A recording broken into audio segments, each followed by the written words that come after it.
মুসলমান উলামায়ে কেরাম তো আমাকে ছাড়ে নাই, সঙ্গে সঙ্গে কপিগুলো ফেরত দিয়ে দিয়েছে।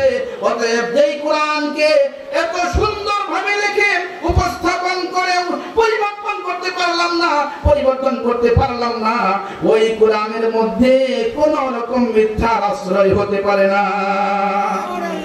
যেরকম আল্লাহু আকবার, আরেকটু করে আল্লাহু আকবার। পরিবর্তন করতে পারে নাই, সিদ্ধান্ত নিল আর বিলম্ব করা যাবে না।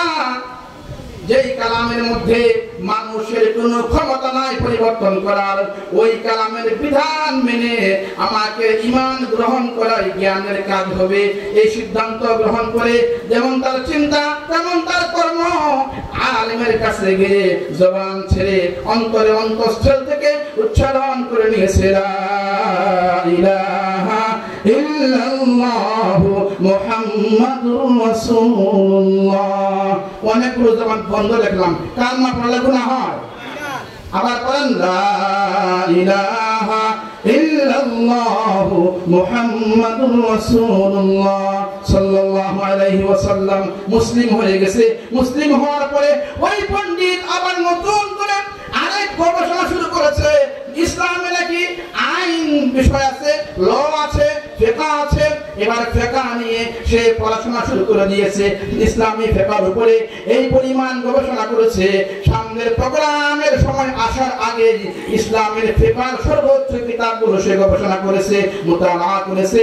এরপরে খলিফা মামুনুর রশিদ আবার বার্ষিক প্রোগ্রাম আহ্বান করেছেন। ওই প্রোগ্রামে বিভিন্ন পণ্ডিত, শিক্ষিত, বিদ্বান লোকেরা আবার একত্রিত হয়েছেন। ওই যে ব্যক্তি ইহুদি গত প্রোগ্রামে কালমা পড়তে শেখার হয় নাই, আজকে এসে মুসলিম হয়ে মুসলিমদের সর্বোচ্চ বিষয় ইসলামী লর উপরে পাণ্ডিত্য অর্জন করে হাজির হয়েছেন। খলিফা মামুনুর রশিদ তাকে এবার এই প্রোগ্রামেও আলোচনা করার সুযোগ দিয়ে দিলেন। আলোচনা শুরু করেছে তো ইসলামী ফিকহ নিয়ে আলোচনা শুরু করেছে।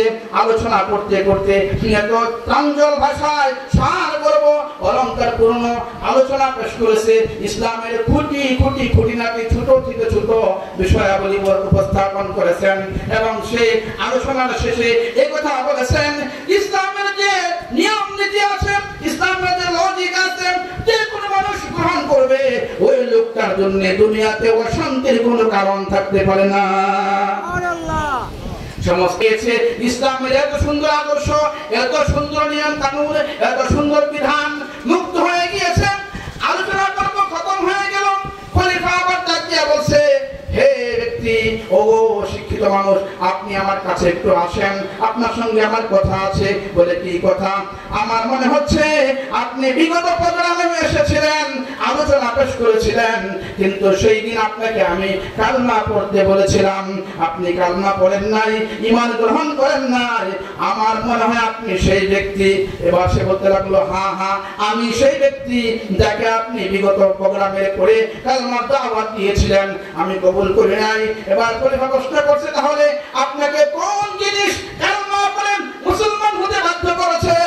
এবার ওই বিদ্বান ব্যক্তি পণ্ডিত বলতেছে, ওগো খলিফা শুনেন, আপনার প্রোগ্রাম থেকে যে আমি তাওরাত, ইনজিল এবং কোরআন তিনটা গ্রন্থের কপি সহজে লিখেছি, পরিবর্তন করেছি এবং যারা এই কিতাবগুলোর উপরে ভালো জ্ঞান রাখে ওদের কাছে পেশ করেছি। কিন্তু আমি দেখেছি ইহুদি পণ্ডিতরা ভুল ধরতে পারে নাই, আবার খ্রিস্টান জগতের লোকেরা কোনো ভুল ধরতে পারে নাই।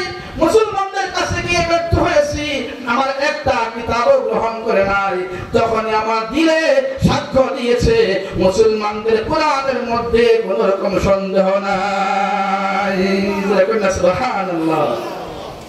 এটা আল্লাহ বলে দিয়েছেন, ইন্না নাহনু নাযালনা যিকরা ওয়া ইন্না লাহু লাহাফিযুন।